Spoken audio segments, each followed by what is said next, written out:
Very good morning to all defence aspirants. स्वागत है आपका डिफेंस ऑफिसर्स एकेडमी के यूट्यूब चैनल पे। तो आज की अपनी मॉर्निंग क्लास में हम फिर से कवर करेंगे इंडियन मॉडर्न हिस्ट्री को एंड वी विल सी कहाँ तक हम पहुँचे, हम आगे इसमें क्या कवर करना है। तो कल तक हमने सेकेंड एंग्लो मराठा वॉर तक की कहानी देख ली थी और ये हम पढ़ रहे हैं ब्रिटिश कॉन्क्वेस्ट इन इंडिया में। एक बार फिर से आपको बता दूं, हमारा जो चैप्टर शुरू हुआ था वो अराइवल ऑफ यूरोपियन कंपनीज से शुरू हुआ था और इसमें हमने डिफरेंट यूरोपियन पावर्स को इंडिया में आकर सेटलमेंट बनाने, फैक्ट्रीज बनाने, ट्रेड करने के हक लेते हुए देखा था और धीरे धीरे उनकी पॉलिटिकल एस्पिरेशंस को जागते हुए देखा था। और इन सब के बीच में ब्रिटिशर्स उभर कर आते हैं अमंग अदर यूरोपियन पावर्स के साथ के बीच। और इसके रीजंस भी हमने डिस्कस किए थे कि why Britishers came forward instead of any other European power. उसके बाद जब ब्रिटिशर्स बाकी यूरोपियन प्रतिस्पर्धियों को हराकर आगे निकल कर आ रहे हैं तो हमने ये भी देखा कि अब ब्रिटिशर्स इंडिया के राजाओं या इंडिया की जो रियासतें हैं उन पर कैसे कब्जा करते हैं। और इसके क्रम में हमने बंगाल, मैसूर पे ब्रिटिशर्स का कब्जा देखा था और उसके बाद हम मराठाओं के साथ इनके संघर्ष को देख रहे थे। तो this is all about these classes जो हमने अभी तक पढ़ा है। उसमें पोर्चुगीज हैं, डच हैं, ब्रिटिशर्स हैं, उनके द्वारा लड़े गए बैटल्स हैं जो कि अदर यूरोपियन पावर्स के साथ लड़े गए, और कुछ रियायतें जो उन्होंने मुगलों से ली। जो फ्रेंच है, Carnatic war, second Carnatic war जो कि ब्रिटिश फ्रेंच राइवलरी का कल्मिनेशन होता है। और फिर हमने देखा डेनिश जो कि एक ब्रीफ टाइम पीरियड के लिए इंडिया पे रहे और कुछ ज़्यादा इन्होंने कंट्रीब्यूशन नहीं किया। फिर हमने ब्रिटिश सक्सेस को देखा है यूरोपियन पावर्स के साथ, कैसे ब्रिटिशर्स ज़्यादा उभर कर सामने आते हैं। और इसमें हमने देखा कि जो ब्रिटिशर्स का स्ट्रक्चर था, उनकी नेवल सुपीरियरिटी थी, इंडस्ट्रियल रिवॉल्यूशन और मिलिट्री डिसिप्लिन के साथ ही जो ब्रिटेन में स्टेबल गवर्नमेंट थी मोर और लेस अदर यूरोपियन पावर्स के थ्रू। और इसका एक और रीजन ये था कि ये लोग रिलीजियसली टॉलरेंट थे या इनएक्टिव थे, जो कि बाकी अदर यूरोपियन पावर्स नहीं थी। और इसके अलावा इन्होंने फंडिंग अपनी वॉर की खुद कराई थी। ये सब चीज़ें हम पिछली क्लासेस में पढ़ चुके हैं। और ब्रिटिश कॉन्क्वेस्ट को पढ़ने के क्रम में हमने सबसे पहले जाना कि मुगल कैसे डिक्लाइन किए और इनके डिक्लाइन का फ़ायदा अदर इन्वेडर्स जैसे कि नादिर शाह या अहमद शाह अब्दाली ने कैसे लिया, और उसके साथ ही इंडिया में मराठाओं ने कैसे इनकी जगह को फिल करने की कोशिश की। इन सब के साथ ही हमने बैटल ऑफ पानीपत की हिस्ट्री भी देखी थी। उसके अलावा बाकी सारे रीजन्स का जो उभार है इंडिया में हो चुका था, क्योंकि एक बड़ी कंट्रोलिंग पावर डिक्लाइन कर रही थी और इसी का फ़ायदा ब्रिटिशर्स भी उठाते हैं। ब्रिटिशर्स जो भारत पे कब्जा करते हैं वो शुरुआत में इस तरह से कुछ प्लानिंग के थ्रू नहीं कर रहे थे, बट भारत में जो कंडीशंस थी और धीरे धीरे जो उन्हें इनसे मुनाफे हो रहे थे ट्रेड रिलेटेड, उनको देखते हुए ब्रिटिशर्स ने इंडिया पे कब्जा करने का पूरी तरह से प्लान बनाया और it became a well planned strategy of Britishers, जिसमें हमने सब्सिडरी अलायंस के बारे में कल की क्लास में भी देखा था। और उसके अलावा कुछ और पॉलिसीज हैं जो कि एक वेल प्लान्ड स्ट्रेटजी की तरफ इशारा करती हैं, जिसके तहत ब्रिटिशर्स ने भारत पे कब्जा किया था। और इसमें डॉक्ट्रिन ऑफ लैप्स है या policy of attack of Lord Hastings है, इस तरह की बातें। फिर हमने बंगाल का एक्विजिशन देखा, इस पर हम इलेबोरेटली पुरानी पिछली क्लासेज में चर्चा कर चुके हैं। Battle of Plassey with Sirajuddaula and battle of Buxar with Mir Qasim भी हम देख चुके हैं। और बंगाल पे कैसे धीरे धीरे कब्जा हुआ उसकी पूरी घटनाक्रम को हम पिछली क्लासेस में जान चुके हैं। इसके लिए आपको हमारी पुरानी क्लासेस जरूर देखनी चाहिए। इसी तरह मैसूर के एक्विजिशन में हैदर अली और टीपू सुल्तान पर कैसे अंग्रेज़ों ने कंट्रोल स्थापित किया, उसके बारे में भी हम पिछली क्लासेस में देख चुके हैं। हम आए थे एंग्लो मराठा स्ट्रगल पे, और मराठा आफ्टर मुगल सबसे बड़ी शक्ति बनने की कोशिश कर रहे थे, जबकि अहमद शाह अब्दाली का आक्रमण जो थर्ड बैटल ऑफ पानीपत के रूप में देखा जाता है वो उनकी इस ताकत को कमज़ोर करता है। और इसी के साथ मराठाओं की आपसी जो प्रतिस्पर्धा है और अलग अलग रीजन्स में अलग अलग मराठा सरदार हैं, उनके बीच के आपसी कॉन्फ्लिक्ट का फ़ायदा उठाते हैं ब्रिटिशर्स। और इसी तरह बैटल होते हैं मराठाओं और ब्रिटिशर्स के बीच, जिसमें फर्स्ट एंग्लो मराठा वॉर है, जिसमें treaty of Surat, treaty of Purandar, treaty of Wadgaon, treaty of Salbai, ये सब देखने को मिलती है। यहाँ पर बैटल ऑफ बड़गांव लिखा हुआ है, लेकिन अल्टीमेटली इसको भी एक ट्रीटी के रूप में कंक्लूड किया गया था। देन उसके काफ़ी टाइम बाद हम देखते हैं सेकेंड एंग्लो मराठा स्ट्रगल होता है। इसका रीज़न भी मराठाओं की आपसी प्रतिस्पर्धा ही बनती है, और इसमें ट्रीटी ऑफ बसीन नाम की एक खास ट्रीटी हम देखते हैं। It is an important one, क्योंकि इसी ने रास्ते खोल दिए थे भारत में अदर यूरोपियन इसी ने रास्ते खोल दिए थे भारत में ब्रिटिशर्स को कब्जा करने के लिए, या फिर जिस तरह से उन्होंने पूरे भारत पे कंट्रोल किया उसके लिए एक स्ट्रेटजी बनाने के लिए। क्योंकि ट्रीटी ऑफ बसीन के बाद ही सब्सिडरी अलायंस को बढ़ चढ़कर आगे बढ़ाया ब्रिटिशर्स ने, और फिर बाकी मराठा सरदारों के साथ भी इसी तरह की कुछ ट्रीटीज की। एक और बात जो हमने कल पढ़ी थी वो थी सब्सिडरी अलायंस नाम की जो पॉलिसी है वो फ्रेंच ईस्ट इंडिया कंपनी में जोसेफ फ्रैंकोई डुप्ले के द्वारा शुरुआत इसकी की गई थी, और इसको बाद में ब्रिटिशर्स ने भी अपनाया। And these are the treaties done with Bhosle गुट and Scindia group of Marathas. एक खास बात हमने कल इसमें और देखी थी कि जो होलकर गुट है या जो यशवंत राव होलकर है उनके साथ सब्सिडरी अलायंस नहीं किया था ब्रिटिशर्स ने, बल्कि एक अनकंडीशनल पीस ट्रीटी की थी। उसका रीजन था यशवंत राव होलकर का वो प्रयास जिसके तहत उन्होंने पूरे भारत के राजाओं को एकजुट करने की कोशिश की, और इससे घबराकर उन्हें शांत करने के लिए ब्रिटिशर्स ने उनके साथ एक अनकंडीशनल पीस ट्रीटी की थी। और इसके साथ ही यशवंत राव होलकर ने भी इस ट्रीटी को इसलिए माना क्योंकि उन्हें समझ में आ गया था कि जो पूरे भारत के राजा हैं वो अपने अपने पर्सनल बेनिफिट से रन होते हैं और उन्हें एकजुट बनाकर रखना पॉसिबल नहीं है। सो अभी अगर हमें एक पीस ट्रीटी मिल रही है तो उसे एक्सेप्ट कर लेना चाहिए। सब्सिडरी अलायंस के साथ ही हमने इंपॉर्टेंस भी देख लिए थे इसी बीच, क्योंकि सब्सिडरी अलायंस के बारे में हम पढ़ रहे हैं तो इसकी वजह से क्या फायदे ब्रिटिशर्स को होने थे वो भी हमने देख लिए थे। सपोज अगर आप देखें कि जो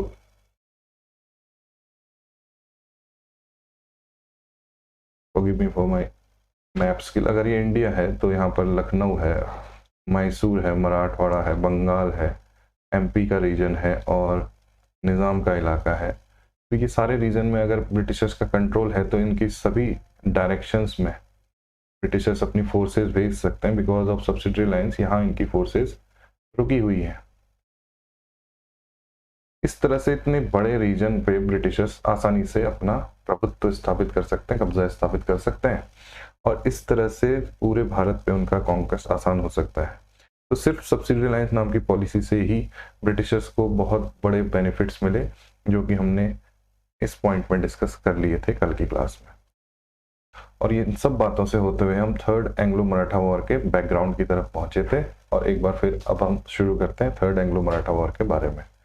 तो इसका जो बैकग्राउंड है उसके लिए हमें जानना होगा चार्टर एक्ट ऑफ 1813, जिसने चाइना के ट्रेड पे जो ब्रिटिश ईस्ट इंडिया कंपनी थी उसकी मोनोपोली को एंड कर दिया था। यानी कि सिर्फ अब British east India company from Britain China में ट्रेड नहीं करेगी, बल्कि other British companies also can trade in China. इससे ब्रिटिश ईस्ट इंडिया कंपनी नाम की जो भी एक कंपनी थी ब्रिटेन की, उसको अपनी ही कंट्री से अलग अलग कंपटीशन देखने को मिले, और अब उनका जो प्रॉफिट था वो अब उतना नहीं रहेगा चाइना के ट्रेड से जितना हुआ करता था। इस सब बातों ने उनकी इस आवश्यकता को बढ़ा दिया कि अब वो अपना प्रॉफिट किसी और मार्केट से कमाने की कोशिश करें, और इसके क्रम में सबसे अच्छा विकल्प उनके पास मौजूद था भारत के रूप में। वहीं भारत में हम देख रहे थे कि मराठाओं के साथ उन्होंने सब्सिडरी अलायंस की नामक ट्रीटी कर ली थी, जिसकी वजह से मराठाओं की शक्ति कम हो चुकी थी। लेकिन जो मराठा थे उनका एक अलायंस पिंडारियों के साथ भी हुआ करता था। पिंडारी इनके योद्धा हुआ करते थे जो पैसे के बदले में युद्ध किया करते थे किसी भी तरफ से। पिंडारियों को युद्ध करने के बदले में कुछ पैसे मिलने की संभावना खत्म हो गई थी, बिकॉज मराठा शक्ति अपना एक्सपेंशन नहीं कर पा रही थी। लेकिन क्योंकि पिंडारियों को अपनी जरूरतें पूरी करनी थी, इसलिए उन्होंने क्या किया, the unemployed Pindaris attack the neighbouring territories, जिसमें कुछ कंपनी के भी इलाके आते थे। तो उन्होंने उन इलाकों पे हमला करना शुरू कर दिया फॉर गेनिंग सम प्रॉफिट, और अपना जो खर्चा चला सकें उसके लिए। जिन इलाकों पर उन्होंने हमला किया उन इलाकों में ब्रिटिश इलाके भी शामिल होते थे, और इसका फायदा अब ब्रिटिशर्स उठाते हैं, और वो सीधे सीधे पिंडारियों के इस हमले का जिम्मेदार मराठाओं को ठहराते हैं, क्योंकि जो पिंडारी हैं वो मराठाओं के साथ लड़ा करते थे। और इसके साथ ही जो ब्रिटिश पिंडारी स्ट्रगल है उसमें लीडर हैं पिंडारियों के कुछ आमिर खान या करीम खान, ये सरेंडर कर देते हैं। पिंडारियों की शक्ति क्षीण होती है और मराठाओं पे आरोप लगते हैं कि आपने पिंडारियों के की आड़ में कंपनी के जो टेरिटरीज हैं उन पे हमला किया था। जो ब्रिटिशर्स का एक्शन है अगेंस्ट पिंडारीज और इनके जो प्रोमिनेंट लीडर्स हैं उनका सरेंडर करवाना है, ये सारी बातें मराठाओं को नागुजार गुजरती हैं, क्योंकि उन्हें लगता है ये उनकी सोवरेनिटी पे हमला है। हालांकि उनकी सोवरेनिटी धीरे धीरे खत्म ही होने वाली थी, बिकॉज ज़्यादातर मराठा सरदार उनके साथ जो ब्रिटिशर्स हैं उनके साथ सब्सिडरी अलायंस कर चुके थे। मगर फिर भी अभी मराठी अस्मिता उनकी जागती है, और फिर क्योंकि घायल थे मराठा पिछले कुछ वॉर लड़ने से, और उनके साथ जो ह्यूमिलिएटिंग ट्रीटीज की गई थी ब्रिटिशर्स के द्वारा, वो जो उनकी घायल अस्मिता है वो एक बार फिर से उबाल मारती है, और वो चाहते हैं कि एक बार फिर से हमें अपनी अस्मिता के लिए, अपने क्षेत्र के लिए लड़ना चाहिए। And the Maratha leaders for the last time United against Britishers. Last time इसलिए क्योंकि इसके बाद जो भी रिजल्ट होगा उसके बाद मराठाओं को यूनाइट होने की जरूरत नहीं पड़ेगी। The Maratha leaders for the last time United against British and manage the fault line amongst them. This time Pindaris also served the Maratha with their cause in line, and the stage was set for the third Anglo-Maratha war. तो अब मराठा आखिरकार जो उनका आत्मसम्मान को ठेस पहुंची है उसके रक्षा के लिए एक बार फिर से आपसी मतभेद भुलाकर एकजुट होते हैं ब्रिटिशर्स के खिलाफ। और अभी पिंडारी भी इनका सपोर्ट करते हैं, बिकॉज उनको भी ज़रूरत है मराठाओं की, उनका भी एक इसमें निहित स्वार्थ है। और इस तरह से थर्ड एंग्लो मराठा वॉर के लिए पूरा स्टेज सेट हो जाता है। तो देखते हैं इसमें कौन कौन सी घटनाएं हुई थी और इसके क्या रिजल्ट हुए थे। Many Maratha leaders attacked company settlement at various places.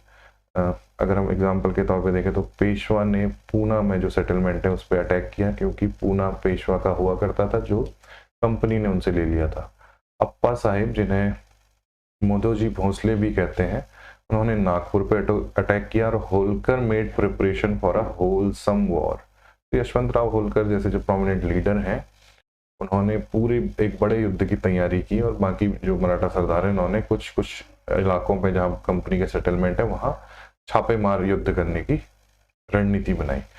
तो इस तरह से हमें देखने को तो मिल रहा है कि मराठा सरदार एकजुट हुए हैं और बहुत अच्छी रणनीति के तहत अंग्रेजों पर युद्ध करने की कोशिश कर रहे हैं। लेकिन ये सारी बातें अब काफ़ी देर हो चुकी है इन सब बातों के लिए, बिकॉज जो मराठा शक्ति है वो आपसी लड़ाइयों से और फिर ब्रिटिशर्स के साथ हुए संघर्षों से वो कमज़ोर पड़ चुकी है, उनकी फॉल्ट लाइन अब भर नहीं सकती है।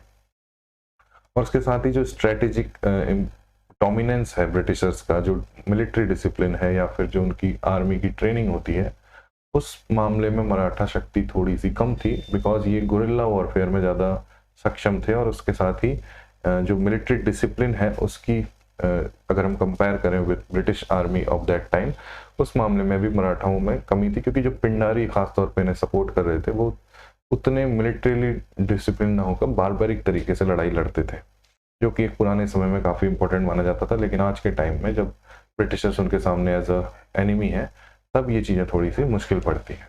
तो all these facts hinted towards a new United Maratha force which was strategically equipped and ferocious, but this is not all true. By then, Marathas had lost almost all those elements which are needed for the growth of a power. The political and administrative conditions of all the Maratha states were confused and inefficient. तो तब तक मराठाओं की शक्ति इतनी कम हो चुकी थी कि अब उनका उभर कर सामने आना मुश्किल था, और खासतौर पर ऐसी ताकत के सामने जो मिलिट्रीली इक्विप्ड है और जिसमें काफ़ी सारे आधुनिक हथियारों का प्रयोग करने की क्षमता है।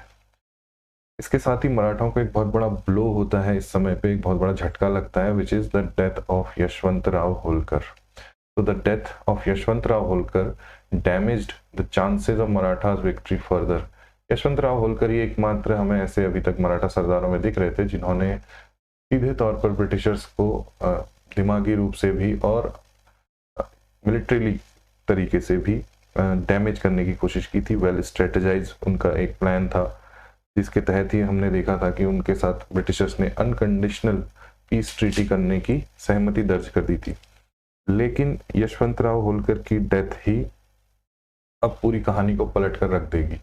यानी कि एक ऐसे लीडर का चले जाना जो अभी तक मराठा शक्ति को एकजुट किए हुए था, और ऐसे मौके पे जब मराठाओं से उनका युद्ध चल रहा है, इस मामले में फिर मराठाओं की शक्ति कमजोर पड़ेगी। So there are many comments, let me read them. Vineet Tiwari मैं ज्वाइन किया। मैं डेली स्कूल चला जाता हूँ, आज नहीं गया सो क्लास देख रहा हूँ।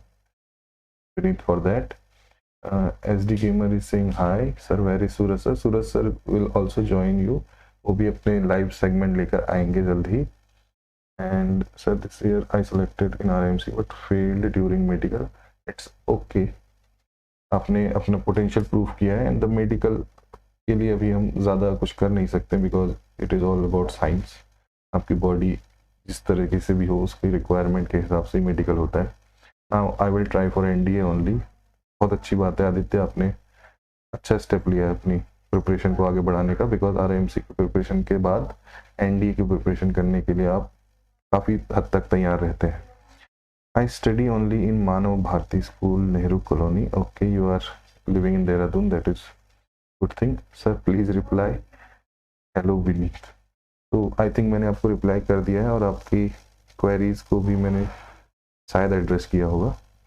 सॉरी मैं अभी तक कमेंट नहीं देख पाया था बिकॉज सम टेक्निकल इश्यूज। तो अब हम बढ़ते हैं आगे और हम देखते हैं किस तरीके से हो रहा है थर्ड एंग्लो मराठा स्ट्रगल। पिंडारियों के सपोर्ट से मराठा काफ़ी स्ट्रेटजीज बनाकर अंग्रेज़ों के अलग अलग ठिकानों पर अटैक कर रहे हैं, लेकिन उनकी जो क्षमता है या जो उनका डिसिप्लिन है वो थोड़ा सा कमज़ोर हो चुका है अब ब्रिटिशर्स के मुकाबले। और वहीं यशवंतराव होलकर नाम के बड़े लीडर की डेथ होना उनकी जो डैमेज है उसको और बढ़ा देता है। So after the death of Yashwantrao Holkar, Tulsibai, Holkar's favorite mistress, though a clever and intelligent woman, she could not administer the state properly because she was influenced by some unworthy assistant named as Balram Seth and Amir Khan. Amir Khan ये वही हैं जो पिंडारियों के सरदार थे। तो यशवंतराव होलकर के बाद उनकी खास जो तुलसीबाई थी वो उन्होंने अपने उस इलाके को संभालने का जिम्मा उठाया था, लेकिन वो उस तरीके से वहाँ का एडमिनिस्ट्रेशन नहीं संभाल पाई जिस तरीके से यशवंतराव होलकर संभालते थे। और इसके साथ ही जो उनके सलाहकार थे यानी कि जिनका नाम है बलराम सेठ और आमिर खान, इनकी भी जो सलाह हैं वो उनके किसी काम नहीं आई, वो कारगर साबित नहीं हुई। तो भोसले जो कि नागपुर में और सिंधिया जो कि ग्वालियर में थे वे भी अब वीक पड़ने लगे थे ब्रिटिश शक्ति के आगे, बिकॉज ब्रिटिशर्स के पास सबसे बड़ी बात तो यह है कि अच्छे खासे पैसे थे जिसकी वजह से अपनी वॉर को लंबे समय तक फंड कर सकते थे। हमने उस चैप्टर में भी इस बात को देखा था कि कैसे ब्रिटिशर्स बाकी सारे राजाओं या बाकी सारी जो यूरोपियन पावर्स हैं उनसे कैसे ज़्यादा शक्तिशाली हुए। तो उनकी जो एक स्ट्रेटजीज थी इसमें, वो अपनी वॉर को फंड करते थे अपने ही शेयर होल्डर्स के द्वारा, और इसकी वजह से उन्हें पैसे भी मिलते थे। और क्योंकि पैसे मिलते थे और उन्हें अपनी वॉर लड़ने की क्षमता मिलती थी तो वो जीतते थे, और जीतने के बाद जो भी प्रॉफिट होता था वो अपने उन्हीं शेयर होल्डर्स के साथ शेयर करते थे। और एक बड़ा अच्छा इन्होंने एक प्लान या योजना बनाई थी किस तरीके से वॉर लड़नी है without damaging themselves very much. लेकिन इस सब के मुकाबले जो मराठा शक्ति है उसके पास सीमित संसाधन थे और सीमित क्षमता भी थी। इसकी वजह से धीरे धीरे वो वीक पड़ने लगे। All these facilitated British in achieving success in third battle and ending the authority of Peshwa in the Maratha Confederacy। तो इन सभी बातों ने ब्रिटिशर्स को इसमें सफलता दिलाई जो तीसरा आंग्लो मराठा युद्ध है या एंग्लो मराठा वॉर है। और इस सफलता के बाद जो पेशवा है और जो मराठाओं का पूरा संगठन है सरदारों का, उस सभी चीज़ों का एंड हो गया। तो this is all about third Anglo Maratha war. I hope आपको ये बातें समझ में आई होंगी और कुछ इंपॉर्टेंट इन्फॉर्मेशन भी मिली होगी। तो एक बार फिर से इसको रिवाइज कर लेते हैं, तो देख लेते हैं क्या क्या हुआ, क्योंकि काफ़ी घटनाएं हुई थी और जल्दी से इसे देख लेना ज़रूरी है। तो थर्ड एंग्लो मराठा वॉर में जब चाइना में ब्रिटिश ईस्ट इंडिया कंपनी की मोनोपोली एंड होती है तो उन्हें भारत में मार्केट शेयर चाहिए होता है। और भारत में मार्केट शेयर चाहिए का सीधा सा मतलब है कि भारत की टेरिटरीज पे कब्जा करना ज़रूरी होगा ब्रिटिशर्स के लिए, क्योंकि वो अपने नुकसान की भरपाई करेंगे जो चाइना के ट्रेड में उनकी जो भी अभी तक प्रॉफिट उनको शेयर करना पड़ा है उसकी वजह से।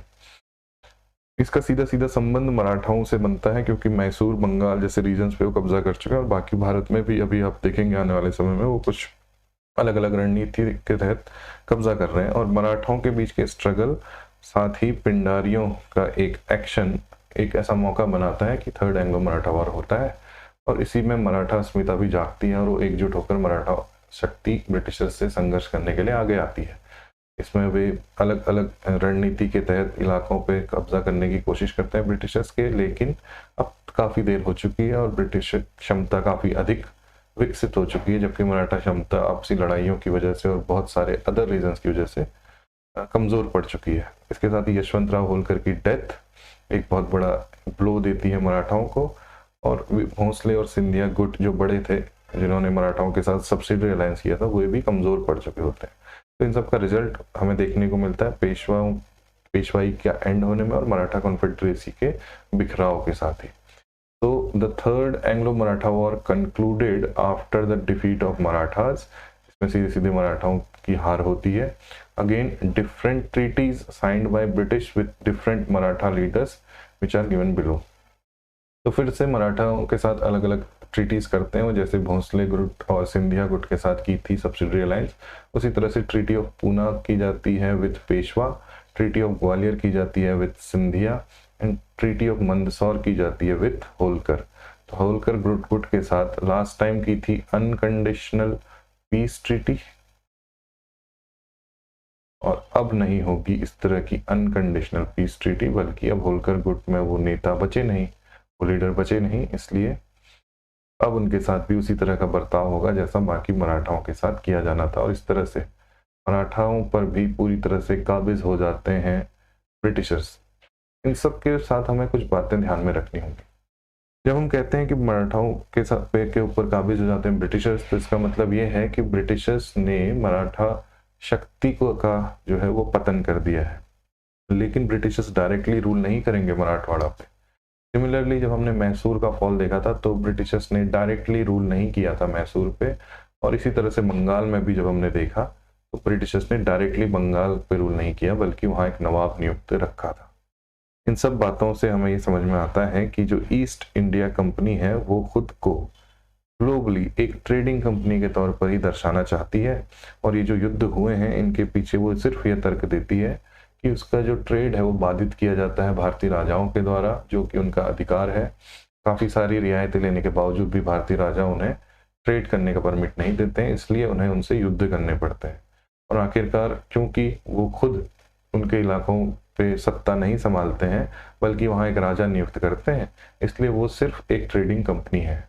मगर ये बात सच नहीं थी। क्यों? क्योंकि जो ब्रिटिशर्स हैं उन्होंने जिन भी राजाओं को उन इलाकों में नवाब या फिर मराठाओं में पेशवा बनाया या कोई और रूलर बनाया, वो सब ब्रिटिशर्स के अधीन थे। तो इनडायरेक्टली पर्दे के पीछे से काम ब्रिटिशर्स ही करते थे, ब्रिटिश ईस्ट इंडिया कंपनी ही काम करती थी। तो ये बातें जाननी भी जरूरी है जब हम पढ़ रहे हैं ब्रिटिश कॉन्क्वेस्ट ऑफ इंडिया। बाद में कुछ वर्षों के बाद ऐसा समय आएगा जब ब्रिटिशर्स डायरेक्टली रूल करना शुरू कर देंगे भारत में, और पूरी तरह से ब्रिटिश जो रॉयल क्राउन है उसके अंडर इंडिया के इलाके आ जाएंगे, और उन्हीं इलाकों को हम बाद के समय में देखते हैं, उन्हें ब्रिटिश इंडिया कहा जाता है। इसके अलावा कुछ राजा अभी भी बचे रहेंगे जो ब्रिटिश के पपेट ही होंगे, लेकिन इन्हें हम प्रिंसली स्टेट्स कहकर पुकारेंगे। तो इस तरह से मराठा वॉर एंड होता है, और इसमें हमने जो खास बातें जानी वो थी कुछ खास ट्रीटीज, और इन ट्रीटीज में ट्रीटी ऑफ बसीन सबसे इंपॉर्टेंट थी, जिसके बाद हमने सब्सिडरी अलायंस पॉलिसी के पीछे के निहितार्थ को समझा था। तो आई होप आपको इतनी बात समझ में आई होगी। Then now we conclude the Anglo Maratha struggle, और उसमें हम देखेंगे result of Anglo Maratha struggle क्या रहा। तो मराठा कॉन्फेडरेसी डिसॉल्व हो गई, यानी कि जितने भी मराठा सरदार थे उन सभी के जो इलाके बटे हुए थे, जो बाद में वो एकजुट हो जाते थे ब्रिटिशर के खिलाफ, वो सारी चीज़ों का इन्होंने खात्मा कर दिया ब्रिटिशर्स ने। द पेशवाशिप वॉज एबॉलिश्ड, यानी कि जो पेशवाई थी एक मराठाओं का एडमिनिस्ट्रेटिव स्ट्रक्चर था जिसमें पेशवा प्रधानमंत्री के तौर पर होता था मराठा राजाओं का, वो भी एंड कर दिया। And Peshwa Bajirao became a British retainer at Bithoor near Kanpur. तो जो पेशवा बाजीराव हैं, ऐसा कहना होगा कि पेशवा बाजीराव द्वितीय हैं, इनको बिठूर कानपुर के पास भेज दिया गया, मराठा रीजन से बहुत दूर। अगर इधर महाराष्ट्र है तो इधर कहीं यूपी में भी इन्हें कानपुर में भेज दिया गया।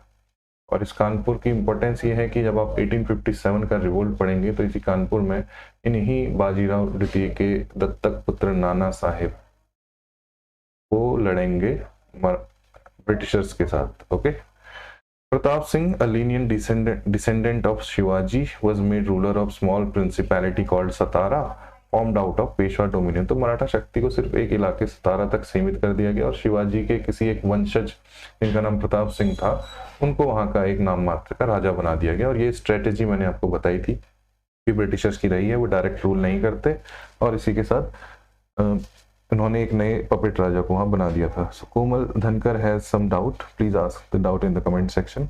तब तक हम main reasons of Maratha defeat देख लेते हैं।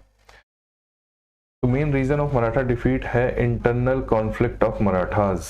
मराठाओं की आपसी फूट सबसे बड़ी वजह है, इस वजह से मराठाओं की शक्ति का पतन हुआ और उनको हार मिली। And the lack of central leadership, एक सेंट्रल लीडरशिप का अभाव था जो कि हमने देखा। उसके बाद static economic policies of Maratha weaken them financially. इसके अलावा उनकी कुछ आर्थिक नीतियां नहीं थी इस तरीके की, वो पुराने ही तरीकों से अपने जो कॉफर्स हैं उनको फुल करते थे या अपने खजाने को भरने की कोशिश करते थे, जो अब इस समय तक आते आते वो इतना इफेक्टिव नहीं था। इस वजह से उन्हें फाइनेंशियल गेन नहीं हुए, जबकि ब्रिटिशर्स दूसरी तरफ नई नई स्ट्रेटजीज अपनाते थे, नए नए इलाकों पे कब्जा करते थे और नए नए तरीके से फाइनेंशियल गेन प्राप्त किया करते थे। तो कोमल धनकर, I am waiting for your doubt, please comment section में जल्द लिखें। Maratha administrative structure divided by the caste system, social redundancy and individualistic approach and this result in the decline. इसके अलावा मराठाओं की जो आपसी फूट है उसके कुछ रीजन ये भी हैं कि वो जाति व्यवस्था के तहत गवर्न होते थे, जो कि मॉडर्न डे टाइम में पीरियड में लड़ने के लिए काफी गलत स्ट्रेटजी थी। ये अपनी अपनी जातियों को बहुत प्रोमिनेंटली माना करते थे। उसके अलावा कुछ सामाजिक कुप्रथाओं में भी इनका विश्वास था। दरअसल जो ब्रिटिशर्स थे वो पूरी तरह से स्ट्रेटेजिकली और युद्ध कला और रणनीति और अपनी जो क्षमता है उसको बढ़ाने पे विश्वास रखते थे, लेकिन मराठाओं में कई जगह पर हमने देखा है कि जाति के कारण कुछ खास मराठा सरदार उभर कर सामने ना आ पाए या फिर उनमें आपसी जो जातिगत भेदभाव हैं उनकी वजह से कुछ सामाजिक कुप्रथाओं का पालन करते हैं, इसकी वजह से भी मराठाओं की शक्ति का क्षय हुआ। तो these are all the reasons of Maratha defeat and the result of Anglo-Maratha struggle culminated in the victory of the Britishers over Marathas, and the decline of Maratha is finally ended with the dissolutions of Maratha Confederacy. इस तरह से हम देखते हैं कि मराठाओं पर भी कैसे कब्जा किया गया। और अब हम अगला जो अपना सेगमेंट देखेंगे कल की क्लास में वो होगा कॉन्क्वेस्ट ऑफ पंजाब। पंजाब में किस तरीके से मराठाओं ने अपनी शक्ति को आगे बढ़ाया उसके बारे में अब हम कल की क्लास में जरूर देखेंगे।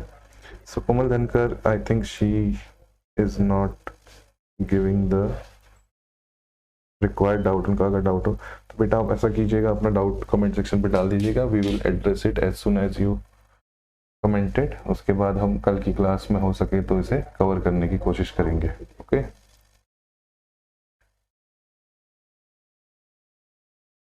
कुल मिलाकर अभी तक हम जितनी बातें पढ़ चुके हैं उसमें कुछ इंपॉर्टेंट क्या क्या है वो मैं आपको समझा देता हूँ। तो मराठा एम्पायर के तहत हमने थर्ड बैटल ऑफ पानीपत, इसकी हिस्ट्री को देखना पड़ेगा।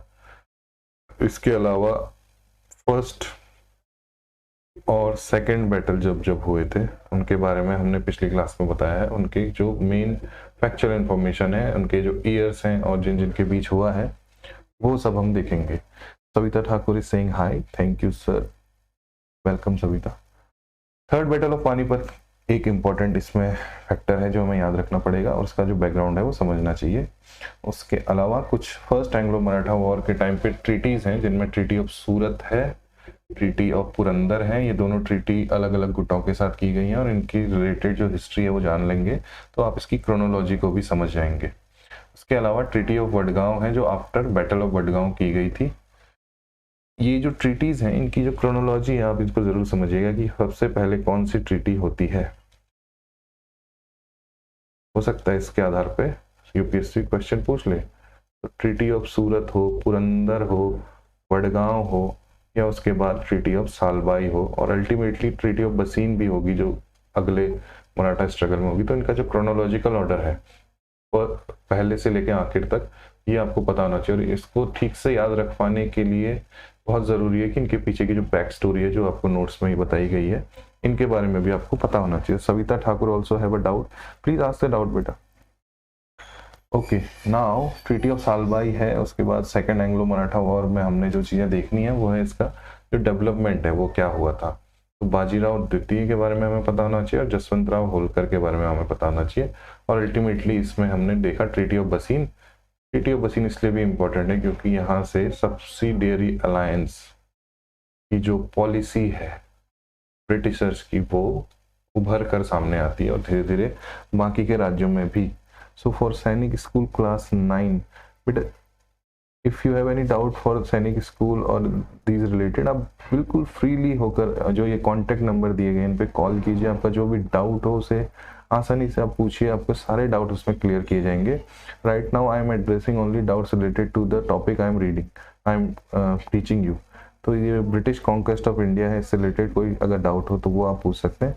रिलेटेड टू RIMC सैनिक स्कूल, इसी के लिए हमने आपको यहाँ पे कॉन्टैक्ट नंबर प्रोवाइड किए हैं। आप बेझिझक इस पे फ़ोन कीजिए, आपके सारे डाउट्स क्लियर किए जाएंगे। और आई होप आपको इन नंबर्स पे जो भी सॉल्यूशंस हैं वो प्रोवाइड हो जाएंगे। ओके, ठीक है सविता। उसके बाद हम देखते हैं डुप्ले के बारे में हमने पढ़ा था सब्सिडियरी अलायंस में, और भोंसले गुट एंड सिंधिया गुट के साथ कौन कौन सी ट्रीटीज की थी उनके बारे में हमने देखा। इसमें यशवंत राव होलकर का जो इम्पोर्टेंट रोल है वो देखा। तो फैक्चुअल इंफॉर्मेशन के तौर पे यहाँ पर ट्रीटी ऑफ देवगांव पता होनी चाहिए, ट्रीटी ऑफ सरजी अर्जन गांव पता होनी चाहिए और ट्रीटी ऑफ राजपुरा घाट पता होनी चाहिए इन अ क्रोनोलॉजिकल ऑर्डर, या फिर किस गुट के साथ कौन सी ट्रीटी की गई थी इसके बारे में हमें इंफॉर्मेशन होनी चाहिए। ओके, उसके बाद इंपॉर्टेंस ऑफ सब्सिडियरी अलायंस, ये एनालिटिकल पार्ट है, ये आपकी समझ को विकसित करने में मदद करेगा, जिसके लिए हमने इस तरह से कुछ मैप बनाया था पूरे भारत पे कब्जा करने के लिए। ट्रीटी ऑफ सब्सिडियरी अलायंस किस तरह से कारगर साबित हुई। उसके बाद थर्ड एंग्लो मराठा वॉर है, उसमें जो इम्पोर्टेंट बातें हैं वो आपको इसका पूरा जो बैकड्रॉप है या जिस तरीके से ये कंडक्ट हुआ वो याद होना चाहिए for a better understanding of that thing. और फिर इसमें जो ट्रीटीज़ हैं, यानी कि जो पूरा एंग्लो मराठा वॉर है वो ट्रीटीज़ से रिलेटेड है, उसमें बहुत सारी ट्रीटीज़ हुई हैं, इनमें कन्फ्यूजन ना हो इसके लिए ही आपको इतनी बड़ी बैक स्टोरी इसकी बताई गई है। और इन सारी ट्रीटीज़ को कौन सी ट्रीटी किसके साथ की गई और किस टाइम पीरियड में लगभग की गई उनके बारे में आपको इन्फॉर्मेशन पता होनी चाहिए। These are the factual information, इनसे ऑप्शंस क्लियर हो सकते हैं। तो this is all about today class, और आई होप आपको आज की क्लास इंपॉर्टेंट लगी होगी। आज की क्लास में आपने कुछ नया सीखा होगा। अगर आपको ऐसा लगता है तो आप प्लीज़ हमारी वीडियो को लाइक कीजिए और हमारे चैनल को सब्सक्राइब कीजिए। कोमल धनकर, यू आर वेरी लेट इन, आपको डाउट तो मैंने आपको पहले भी बोला है कि अगर आपका डाउट है तो ज़रूर पूछिए कमेंट सेक्शन में। So you can comment your doubt. अगर ये इस टॉपिक से रिलेटेड है तो ज़रूर हम उसका आंसर देंगे। अगर आपका किसी अदर डिफेंस रिलेटेड एग्जाम की क्वेरीज से रिलेटेड है तो आप दिए गए नंबर पे ज़रूर कांटेक्ट कीजिए, उसमें आपकी सारी क्वेरीज का निदान किया जाएगा। तो this is all about today's class. Please like the video and share and subscribe our YouTube channel. Till then, अगली क्लास तक आपसे विदा लेते हैं, and all the best for your preparations. Bye bye.